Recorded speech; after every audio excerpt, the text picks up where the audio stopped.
भाऊ, खरं तर प्रभाग 2 कडे सगळ्यांचं लक्ष होतं. शालन शिंदे तुरुंगात होत्या बाळासाहेब सरवदे हत्या प्रकरणात आणि त्यांचा विजय झालाय, धक्कादायक विजय आहे. तुम्ही कशा पद्धतीने बघता याकडे? ही लोकशाहीची आणि बाबासाहेब आंबेडकरांनी जे संविधान संविधानाची हत्या आहे.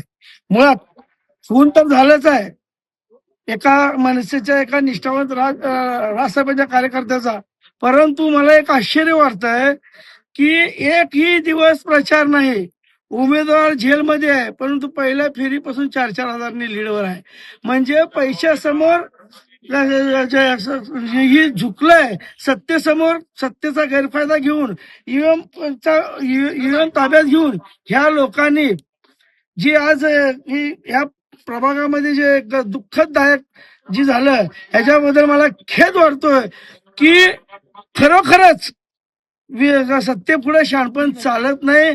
तुम्ही मरा, तुम्ही जावा, तुम्ही उठा, तुम्ही बसा, तुम्हाला आम्ही गृहीत धरलेलं आहे. आम्ही जेलमध्ये बसतो, आम्ही एक दिवस प्रचार करत नाही, आम्ही काही करू शकत नाही. परंतु सत्तेच्या जीवावर, पैशाच्या जीवावर आणि आमच्या सत्तेच्या मस्तीवर आम्ही निवडून येऊ शकतो. हे त्यांनी एक चपराक या 2 नंबर प्रभागातील जनतेला आणि आमच्या समाजाला सुद्धा दिलेला आहे. कारण मला सुद्धा आश्चर्य वाटतंय, समाजातील बूथवर सुद्धा एकही दिवस प्रचार न करता 50% त्यांनी मतं घेतात.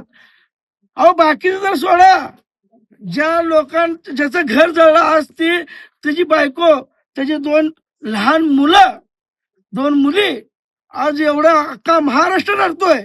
तरी सुद्धा जर ह्यांना ठाऊ फुटत नसेल तर हे निष्ठुर आहेत.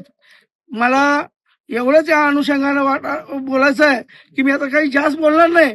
कारण खून होऊन, मर्डर होऊन, माणसाचा बळी जाऊन जर या प्रभागातील, या शहरातील या लोकांना जर कळत नसेल, जर या सत्तेसमोर ते झुकत असतील, तर यात काय बोलायसारखं काही नाही.